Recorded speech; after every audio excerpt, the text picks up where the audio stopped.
एक हादसा, 3 बच्चों की मौत, हफ्तों का प्रदर्शन और ये कड़ी अब जिस मोड़ पर पहुंची है वहां वजूद का संकट मुंह खोले खड़ा है। संकट ये कि क्या कभी दिल्ली के मुखर्जी नगर में संघ लोक सेवा आयोग यूपीएससी की तैयारी का वही शोर दोबारा सुनाई देगा?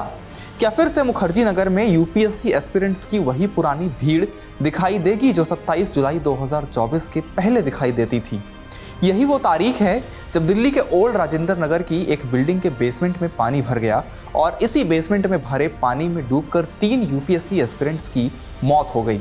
बेसमेंट में सारे कायदे कानून और ज़रूरी इंतजामों को ताक पर रखकर लाइब्रेरी चल रही थी। इस मामले के बाद मुखर्जी नगर और ओल्ड राजेंद्र नगर की सड़कों पर जमकर प्रदर्शन हुए, मामला संसद से अदालत तक पहुंचा और अब मुखर्जी नगर में यूपीएससी की तैयारी के क्रेज पर धूल पड़ गई है। इस सेक्टर के बड़े खिलाड़ी मुखर्जी नगर का विकल्प तलाशने में जुटे हैं। कौन सा शहर बनेगा ये विकल्प, कौन सा इलाका तैयार है यूपीएससी की तैयारी का नया गढ़ बनने के लिए, जमीन का वो कौन सा टुकड़ा होगा जिसके आसमान पर नए सिरे से होर्डिंग बैनर टंगने वाले हैं। इस वीडियो में इंडिया टुडे मैगजीन में छपी हिमांशु शेखर की रिपोर्ट के जरिए इन्हीं सवालों का जवाब तलाशने की कोशिश करेंगे।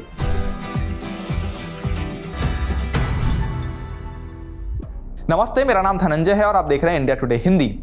दिल्ली में यूपीएससी की तैयारी के लिए 2 प्रमुख सेंटर्स हैं। इनमें ओल्ड राजेंद्र नगर मुख्य तौर पर इंग्लिश मीडियम के एस्पिरेंट्स के लिए, तो मुखर्जी नगर हिंदी मीडियम के एस्पिरेंट्स के लिए सबसे बड़े सेंटर्स के तौर पर जाना जाता है।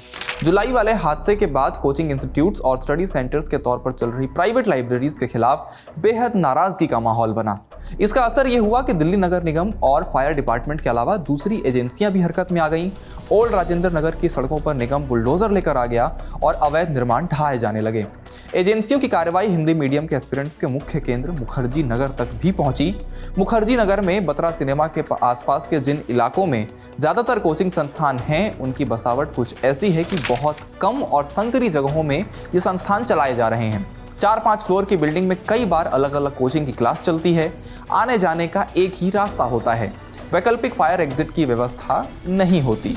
देखिए, कोई आधिकारिक आंकड़ा नहीं है, लेकिन एक मोटा अनुमान यह है कि दिल्ली में तकरीबन 2000 कोचिंग संस्थान अलग अलग क्षेत्रों में काम कर रहे हैं। इसमें अगर आप ओल्ड राजेंद्र नगर और मुखर्जी नगर को लें तो यहाँ मुख्य तौर पे यूपीएससी की तैयारी होती है। फिर इसी तरीके से जिया सराय में इंजीनियरिंग के छात्र वहाँ पे रहते हैं और लक्ष्मी नगर है जहाँ पे कि सीए के कोचिंग इंस्टीट्यूट्स हैं। हर जगह की स्थिति कमोबेश एक जैसी ही है। तंग गलियाँ हैं, जो बिल्डिंग्स हैं वहाँ पे प्रॉपर सिस्टम नहीं है। जैसे जो 2000 मैंने नंबर बताया उसमें से तकरीबन 100 ही ऐसे होंगे जिनके पास फायर क्लियरेंस है।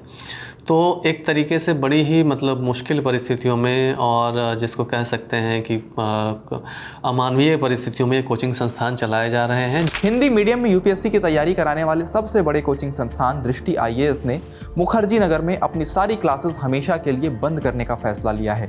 ये संस्थान दिल्ली से सटे नोएडा में अपनी क्लासेस शिफ्ट करने की जुगत में है। दृष्टि आईएएस के नोएडा शिफ्ट होने की योजना के बारे में इसके संस्थापक विकास दिव्यकीर्ति क्या कहते हैं, सुनिए। हमने अपने बच्चों के लिए 2 ऑप्शंस क्रिएट किए हैं। बच्चों से हमने वोटिंग करवाई। सारे बच्चों को एक मैसेज भेजा, एक ऑनलाइन फॉर्म भेजा कि 5 ऑप्शंस हैं। करोलबाग का ऑप्शन था, नोएडा का था, ग्रेटर नोएडा का था, नरेला का था, रोहिणी का था। नरेला रोहिणी डीडीए की इच्छा थी कि हम वहां काम करें। बच्चों ने जो ऑप्शन चुना, नंबर 1 पर करोलबाग, नंबर 2 पर नोएडा, उसके बाद बाकी 3।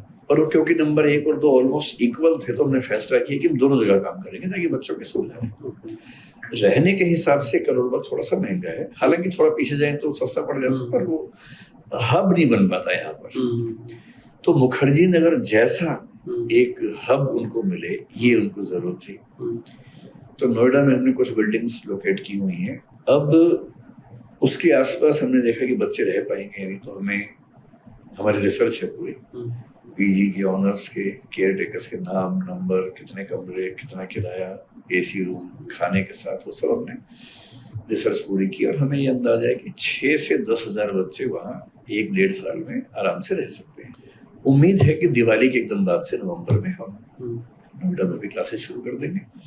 हिंदी मीडियम के बच्चों को हमने ऑप्शन दिए है कि वो नोएडा, करोलबाग जहाँ क्लास करना चाहे कर सकते हैं, दोनों ऑप्शन देंगे। लेकिन मेरा अनुमान है कि मुखर्जी नगर का विकल्प नोएडा बनेगा, ना कि करोलबाग बनेगा। दृष्टि आईएएस नवंबर से नोएडा में क्लास शुरू कर सकता है और स्टूडेंट्स को करोल बाग और नोएडा दोनों में कहीं भी क्लास करने का ऑप्शन देगा।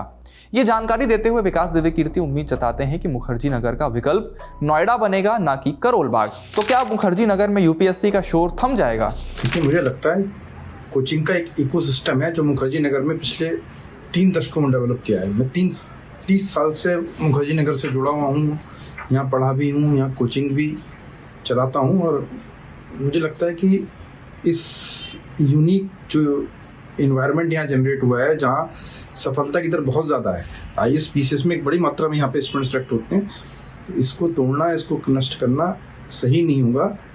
अगर कुछ फायर विभाग को की NOC मिलने परेशानी यहाँ की बिल्डिंगों को, तो उसके लिए अल्टरनेटिव हमें अरेंजमेंट करने चाहिए। आसपास के स्कूल कॉलेजेस जो हैं वो 2 बजे के बाद खाली हो जाते हैं, उनको अगर कोचिंग संस्थानों को दे दिया जाए किराए पर, तो ये एक बहुत अच्छा सिस्टम बन जाएगा। बहुत सारे स्कूल कॉलेजों में अभी भी कई सारी कोचिंग चलती रहती हैं, मेडिकल इंजीनियरिंग की भी चलती हैं, कुछ हॉबी क्लासेस ही चलती रहती हैं, तो सिविल सर्विस की भी चल सकती है, स्टेट PCS की भी चल सकती है। कैलेंडर के पन्ने पीछे की ओर पलटें तो पता चलता है कि मुखर्जी नगर में पहली बार समस्या 2005-06 के आसपास तब आई जब सुप्रीम कोर्ट के एक फैसले के बाद दिल्ली में सीलिंग होने लगी। इसमें कहा गया था कि किसी भी रिहायशी इलाके में कारोबारी गतिविधियां नहीं चलनी चाहिए। इसके बाद मास्टर प्लान 2021 आया, इसमें मिक्स्ड लैंड यूज का कॉन्सेप्ट आया। इसमें यह तय हुआ कि मुखर्जी नगर का एक हिस्सा कॉमर्शियल होगा और दूसरा मिक्स्ड लैंड यूज होगा। इसके तहत व्यवस्था बनाई गई कि कन्वर्जन चार्जेस का भुगतान करके कोचिंग चलाए जा सकते हैं। लोगों ने ऐसा करा लिया और समस्या खत्म हो गई। लेकिन 15 जून 2023 को मुखर्जी नगर में ही एक कोचिंग सेंटर में शॉर्ट सर्किट की वजह से आग लग गई। इस हादसे में 50 स्टूडेंट्स घायल हो गए थे। दिल्ली हाई कोर्ट ने मामले का स्वतः संज्ञान लिया और अब तक ये मामला कोर्ट में ही है। दिल्ली में 2010 में फायर सेफ्टी से संबंधित नियम बने थे। इनमें नियम संख्या 27 में यह कहा गया है कि जो रिहायशी भवन 15 मीटर की ऊंचाई तक हैं, यानी जो ग्राउंड प्लस 3 फ्लोर हैं, वहां फायर NOC की जरूरत नहीं है।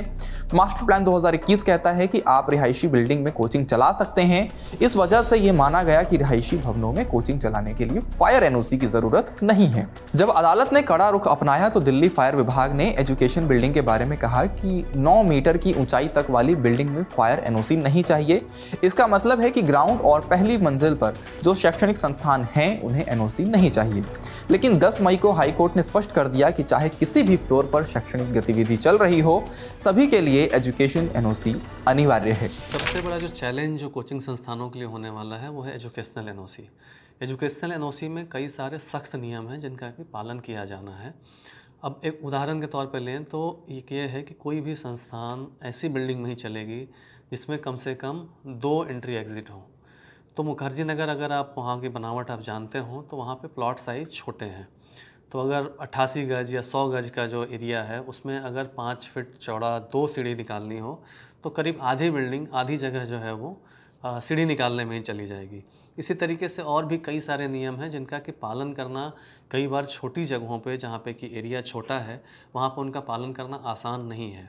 इस नाते मुखर्जी नगर में कोचिंग चलाने वालों को ये लगता है कि अगर यही नियम रहे तो उनके लिए आगे मुखर्जी नगर में कंटिन्यू करना बहुत मुश्किल होगा।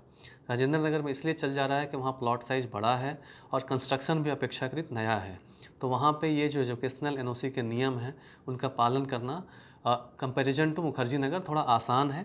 इसलिए वहाँ पे चीज़ें चल रही हैं और मुखर्जी नगर के सामने अपने अस्तित्व का ही एक संकट पैदा हो गया। लंबे समय से हिंदी मीडियम में सिविल सेवा की तैयारी का प्रमुख केंद्र रहने की वजह से ऐसे बहुत सारे अधिकारी, टीचर और स्टूडेंट हैं जिनका मुखर्जी नगर से एक इमोशनल कनेक्ट है। इस कोचिंग हब के भविष्य के बारे में विकास दिव्यकीर्ति कहते हैं, मेरे मन में मुखर्जी नगर के प्रति एक गहरा लगाव हमेशा रहेगा, लेकिन हिंदी मीडियम के गढ़ के नाते मुझे इसका भविष्य नहीं दिखता। एक समय हिंदी मीडियम का गढ़ इलाहाबाद होता था, बाद में मुखर्जी नगर हुआ। मैं आज के 5 साल बाद देख पा रहा हूँ कि हिंदी मीडियम का गढ़ नोएडा होगा। हालांकि मुखर्जी नगर का भविष्य क्या होगा यह काफ़ी हद तक अदालती निर्णय पर भी निर्भर करेगा। इस वीडियो में फिलहाल इतना ही। आपको क्या लगता है, क्या आने वाले वक्त में यूपीएससी की तैयारी के हब के तौर पर नोएडा को जाना जाएगा या फिर मुखर्जी नगर का क्रेज बरकरार रहेगा? कमेंट बॉक्स में हमें अपनी राय ज़रूर बताएं। शुक्रिया।